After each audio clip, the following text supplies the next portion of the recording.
आपने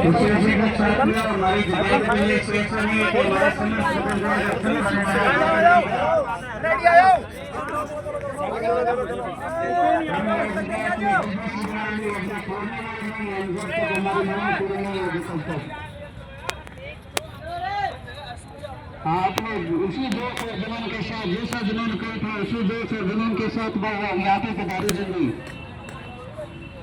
डोंगरिया ने वगैरह सब लेकर आए अपने पूरे आदिश त्रिवेण के तौर पे यहाँ पे लेके आए।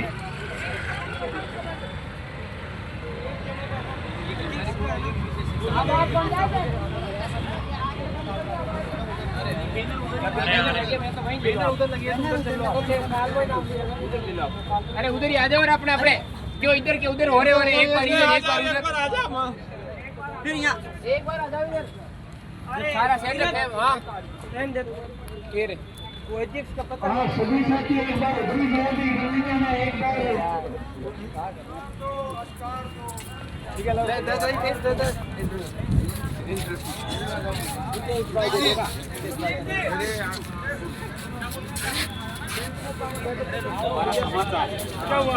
आज का दो चार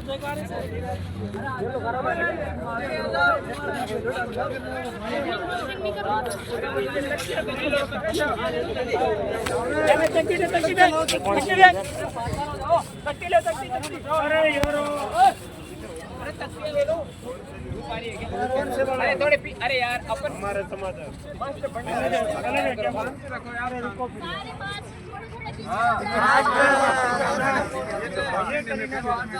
सारे पास थोड़े से सहयोग दो पीछे पीछे तक आपको आगे नीचे तक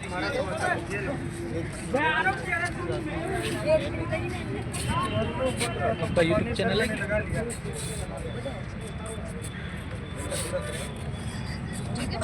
ये भाइयों बटे 2-3 आओगन पे आओगन ये भाइयों जाओ इधर आओ अरे इधर आ जाओ सरकार साथ एक बराबर अपनी बात रखिए इधर सबको आगे बुला लो मैं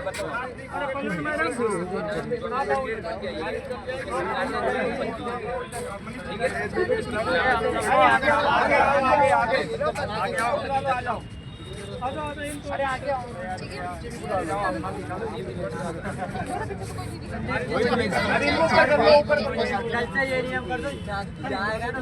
लगेगा मैं भी यहाँ मुझे भी दिलाओ नौकरी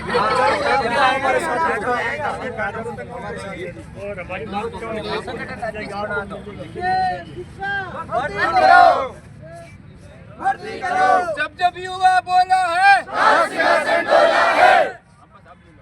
नमस्कार, बहुत स्वागत है आपका भारत समाचार में और मैं हूँ आपके साथ दिव्या शेखावत। देखिए जरा एक बोर्ड लगा हुआ है पीछे की विशेष शिक्षक संघ राजस्थान के द्वारा जो है यहाँ पर प्रदर्शन किया जा रहा है कि आखिर में विशेष जो शिक्षक है दिव्यांगजन जो लोग हैं उन्हें शिक्षा से वंचित क्यों रखा जा रहा है।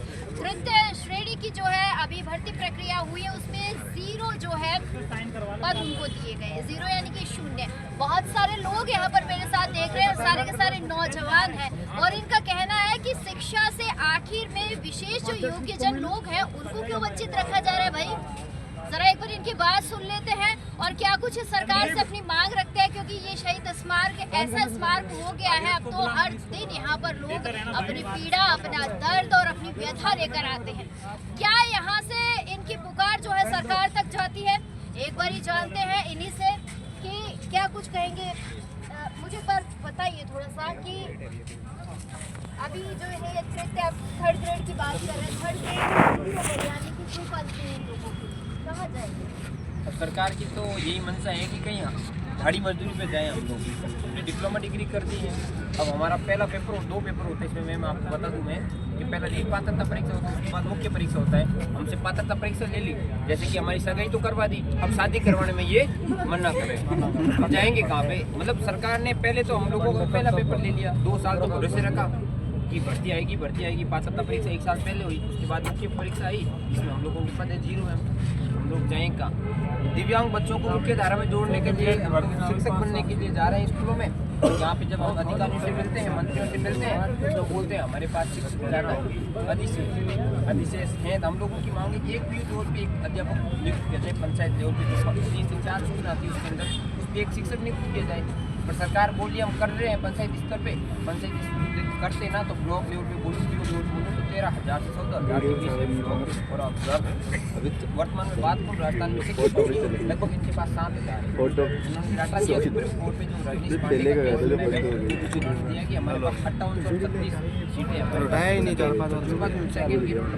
मिला देना लगभग 7,000 या 6,000 के आसपास जिनके पास शिक्षक है, तो भी हमारी सीटें बनती है सर मैम 5,000 के आसपास। और ये बोल रहे हैं अधिशेष से मतलब ज़्यादा लगे हुए तो नामांकन बढ़ते। मैं आपको हवाला दूँ 2015-16 का जब प्लेसमेंट एजेंसियाँ शिक्षकों को नियुक्त करती थी और दिव्यांगों को मुख्य धारा में जोड़ने के लिए गवर्नमेंट स्कूल में लाती थी, तो उस समय नामांकन था, बच्चों की संख्या थी 1,75,000 के आसपास।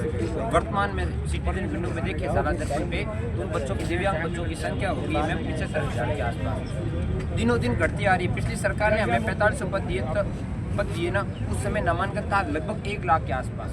और जो बीजेपी सरकार ये अभी 2 साल की बात करूँ, नामांकन दिनों दिन घटता जा रहा है। सरकार की यही मंशा है कि दिव्यांग बच्चे कुछ नहीं करेंगे, क्योंकि समाज के लोग जो नहीं पढ़े हैं, जो नहीं समझ सकते हैं, वो यही बोलते हैं ये क्या करेंगे। उनको ये करने के लिए विशेष शिक्षक हम नियुक्त होंगे तो उनको आगे बढ़ाएंगे। मैं बात करूँ ऐसे बहुत सारे जो IAS ऑफिसर सिंगल है, बहुत सारे हैं जो दिव्यांगता को हराते हुए IAS ऑफिसर तक पहुँचे हैं। हाँ, IAS ऑफिसर पहुँचे हैं। तो अगर हम सब उनकी यही धारणा थी कि उनको शिक्षा दे ही ना, उनको ये बोल दे कि वो तो समाज की मुख्य धारा से अलग हैं, सब लोगों से अलग हैं, अलग वो हैं क्योंकि उनके पास ज़्यादा सुपर पावर है, माइंड की सुपर पावर। देखिए बड़ी गलत बात है कि आप ऐसे तो कहते हैं कि दिव्यांग लोगों को आगे बढ़ाना चाहिए, उन्हें आगे लाना चाहिए, और आप यही इनका हक मार रहे हैं। क्या कहेंगे आप लोग? सरकार क्यों नहीं सुनना चाहती है बात को? देखो मैम, हम कल से यहाँ पर धरना प्रदर्शन कर रहे हैं, शांतिपूर्ण तरीके से हम अपनी मांग रख रहे हैं। ये लड़ाई उन विद्यार्थियों की है जो इस समाज के सबसे पिछड़े हुए हैं, जिनको भगवान ने एक विशेष तरीके से उनको प्रकट किया है। या तो वो बोल नहीं सकते, सुन नहीं सकते, या अपने दिमाग में माइंड एबिलिटी की वजह से वो दिव्यांग रह चुके हैं।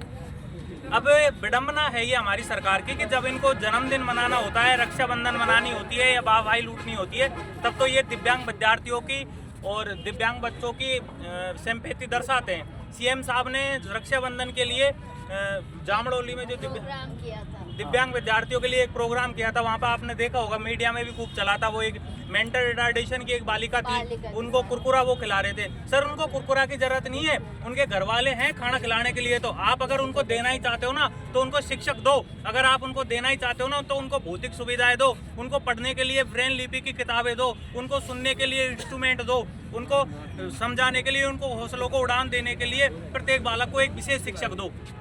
ये हम मांग कर रहे हैं सरकार से। अब क्या करते हैं ये लोग, तोड़ मरोड़ के और अपने कानूनों को इस तरीके से इन्होंने बना दिया है कि 10 बच्चों पर हम एक विशेष शिक्षक देंगे प्राइमरी लेवल पर, और अपर प्राइमरी लेवल पर ये चाहते हैं कि 15 विद्यार्थियों पर हम एक विशेष शिक्षक देंगे।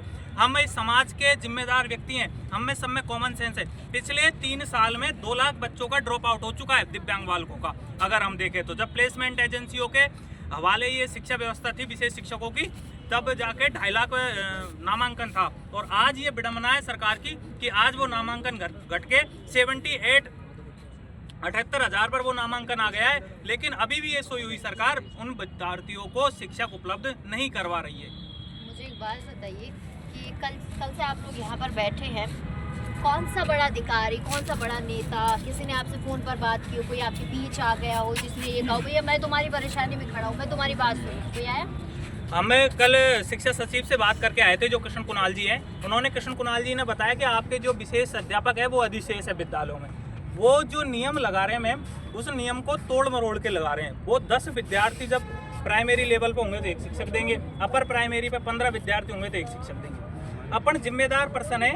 अगर ये बताओ जिस PO लेवल पर या जिस ग्राम पंचायत में 9 बच्चे हैं तो क्या उनको राइट नहीं है? RT एक्ट के तहत में 25 में धारा संख्या 25 में साफ लिखा हुआ है कि प्रत्येक बच्चों को शिक्षा का अधिकार है। अब जहाँ पर 9 विकलांग बच्चे या दिव्यांग बच्चे वहाँ पर पढ़ रहे हैं, उन्हें 9 दिव्यांग बच्चों को देने के लिए उनके पास में कोई पॉलिसी नहीं है उनको शिक्षा देने के लिए। उनके पास में कोई विशेष शिक्षक नहीं है। 9 बच्चे, क्या होता है कि 1-2 महीने तो वो स्कूल आते हैं, फिर जब अध्यापक नहीं होता है तो वो ये हार मान के और घर रुक जाते हैं कि अब हमारे को पढ़ाने वाला तो कोई है नहीं है, तो वो बच्चों को अपने पास रख लेते हैं। 9 बच्चों पे वो शिक्षक नहीं दे रहे हैं, वो केवल तभी शिक्षक देंगे तब 10 विशेष बालक वहाँ पर अध्ययनरत होंगे।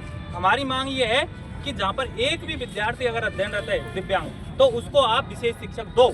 अगर आप नहीं दोगे तो ये जो नामांकन है, जो ड्रॉप आउट है, वो गिरता हुआ जाएगा। जो आप शिक्षा की बात करते हो, जो क्वालिटी एजुकेशन की बात करते हो, वो सपने आपके कभी साकार नहीं हो सकते जब तक विद्यालयों में अध्यापक नहीं होंगे। अच्छा, सरकार बड़ी बड़ी बातें करती है कि दिव्यांग लोगों के लिए हमने ये कर दिया है, वो कर दिया, ये कर रहे हैं, वो कर रहे हैं, क्या कर रहे हैं? लगता है कुछ कर रही है सरकार? नहीं, कुछ नहीं कर रही। अभी तक ये सरकार यदि करती तो आज ये स्थिति युवाओं की नहीं होती, करने पर नहीं आती। पहली बात तो विशेष शिक्षकों की भर्ती L1 में L2 में इतनी आनी चाहिए कि युवाओं में जोश होना चाहिए। जोश होना चाहिए। आपने कुछ जब ये सरकार बनी थी तो इस सरकार में बनाने के लिए युवाओं का बहुत अहम योगदान था, और यदि इस तरह से हमारे साथ अन्याय हुआ तो आने वाले समय में आगे पंचायत राज चुनाव है, उनको ईंट के जवाब पत्थर से देते हुए। और तो मैं तो भजनलाल सरकार से ये मांग करता हूँ कि L1 में L2 में सेकंड ग्रेड फर्स्ट ग्रेड इनमें सब में से विशेष शिक्षकों की भर्ती होनी चाहिए, ताकि युवाओं में निराशा नहीं आई। जो विकलांग बच्चा होता है, जो माता पिता उसका किस प्रकार से पालन पोषण करता है, और ये तो सरकार हर प्रकार की लाभान्वित योजना से वंचित रखना चाहती है कि प्रत्येक व्यक्ति को शिक्षा पाने का अधिकार है। लेकिन जो विकलांग बच्चा है वो किस प्रकार से, यदि विशेष शिक्षक नहीं होंगे, किस प्रकार से शिक्षा ग्रहण करेंगे? तो मैं तो सरकार से ये मांग करता हूँ कि L1 में L2 में सेकंड ग्रेड में फर्स्ट ग्रेड में सब में विशेष शिक्षकों की भर्ती इतनी होनी चाहिए कि जो विकलांग बच्चे उनके माता पिता में यह दीपावली की तरह एक उत्सव होना चाहिए कि हमारे बच्चों में भी शिक्षा पाने का आज भी इस देश में पूर्णतः अधिकार है। क्या दिखाना चाह रहे हैं? देखो, मैं आपको ये दिखाना चाहता हूँ, ये भारत सरकार का गजट नोटिफिकेशन है जो 2022 में पारित हुआ था, RT में संशोधन हुआ था। इसमें साफ लिखा हुआ है टिप्पणी नंबर 1 में कि एक स्कूल और एक विशेष शिक्षक का मानदंड यथावत रहेगा। अगर किसी विद्यालय में एक भी दिव्यांग विद्यार्थी है तो उसको आप शिक्षक उपलब्ध कराएंगे। लेकिन इनने तो केवल 10 और 1 को पकड़ के और हठधर्मिता से हट नहीं रहे। पूरी जो सरकार है पूरी तरीके से उस पर नौकरशाही हावी है। जो अधिकारी जैसे तोड़ मरोड़ के नियम बनाते हैं, उन नियमों के वेट में दिव्यांग बालक चढ़ रहे हैं, उन नियमों की वेट में राजस्थान की आम जनता चढ़ रही है। अब तक तो हमने गुजारिश की थी, इतनी संवेदनहीन सरकार है मैम, आप देखिए कि पिछले 2 दिन से हम यहाँ पर पड़े हैं। हमारे साथ में कोई राजनीतिक पार्टी नहीं है, कोई हमारे साथ में कोई बड़ा नेता नहीं है, किसी के पकड़ के हम काम कर नहीं रहे हैं। ये केवल दिव्यांग बालकों की सेवा का काम कर रहे हैं। 2 दिन से हम इस कड़ाके की ठंड में यहाँ पर पड़े हुए हैं, लेकिन अभी तक सरकार का कोई भी नुमाइंदा ना हमसे संपर्क करने की कोशिश कर रहा है, ना हमसे बात करने की कोशिश कर रहा है। ये विडंबना है, लोकतंत्र में एक बहुत बड़ी बात है। जिस सरकार को हमने बोरियां भर के गाड़ियां भर के वोट दिए थे, हथेलियों पर इनको बिठाया था नेताओं को, जब विधानसभा के चुनाव होते हैं तब ये हमारे घरों में वोट मांगने आ जाते हैं, लेकिन जब काम की बात आती है तो ये दूर दूर तक नजर नहीं आते। अब ये कान खोल के सुन ले सरकार, ये विशेष तमाम राजस्थान के 1 लाख जो बेरोजगार साथी है, दिव्यांग बच्चों को जो पढ़ाने वाले विशेष शिक्षक है, और जो लगभग 2.5 लाख बच्चे जो दिव्यांग है, उनकी तरफ से मेरा ये संदेश है और उनके अभिभावकों की तरफ से संदेश है। इस शिक्षा से जुड़े हुए कम से कम पूरे तमाम राजस्थान में जो संख्या है इस क्षेत्र से जुड़े हुए लोगों की, वो 10 लाख है। अगर आप ध्यान दे लीजिए इन बातों पर, अगर आप ध्यान नहीं दोगे तो आने वाले समय में पंचायती राज चुनावों में और 2028 के विधानसभा चुनावों में आपको मुंह की खानी पड़ेगी। आपने अंता में अपनी हालत देखी है किस तरीके की हुई है। अगर आप अपने अभी भी नहीं सुने, अभी भी नहीं संभले इन अधिकारियों पर, अभी भी आपने अंकुश नहीं लगाया, अगर आम जनता की बात आपने अभी भी नहीं सुनी, बेरोजगारों की बात अभी भी नहीं सुनी, तो आपको मुंह की खानी पड़ेगी जैसे तुमने अंता में खाई थी। ये हमारी आखिरी चेतावनी है। हम मरने मारने के लिए यहाँ पर आए हैं, जब तक हमारी मांग पूरी नहीं होगी हम इस शहीद स्मारक को छोड़कर नहीं जाएंगे। या तो ये जो हमारे देश के काम आए थे, जो सैनिक वही शहीद हुए थे, या फिर हम तमाम लोग ये मांग कर रहे हैं सरकार से कि हमें अच्छा मृत्यु का आदेश दे, जिससे कि हम अपनी इच्छा मृत्यु हम ग्रहण कर सके। हमारे पास में कोई और दूसरा रास्ता नहीं है। Thank you. अच्छा, छोटे से सवाल पूछूंगी, एक दिव्यांग व्यक्ति को पढ़ने लिखने में कितनी मेहनत लगती है, जरा एक बार ये बताइए। बहुत मेहनत लगती है। ये तो राजनेताओं के बच्चे नहीं है, तो उनको पता नहीं है कि कैसे क्या दिव्यांग बच्चों का कैसे पालन पोषण किया जाता है, कैसे उनकी देख रेख की जाती है। एक उनके माता पिता और एक विशेष शिक्षक ये दोनों ही परिस्थिति समझ सकते हैं। सरकार तो ओनली बातों में बढ़ावा दे सकती है, कागजों में धरातल पर कुछ काम करने को तैयार नहीं है। एक आदमी गूंगा है, बहरा है, अंधा है और उसे शिक्षा भी नहीं मिल रही, क्या भविष्य होगा? उसका मैडम जब विषय शिक्षक लगेंगे तभी उसका भविष्य सुनहरा हो पाएगा, क्योंकि सामान्य शिक्षक इन चीज़ों को उनको सब आसानी से बता नहीं पाएगा। जब तक विशेष शिक्षक वहाँ पे कार्यरत नहीं होगा तब उन बच्चों की हालत बहुत बुरी होती जाएगी। वही कुछ लड़कियां भी है, मैं एक बार इनसे भी पूछूंगी, आप कैसे देखती हो समाज का दृष्टिकोण जो है हमेशा से दिव्यांग लोगों की परसेप्शन हमेशा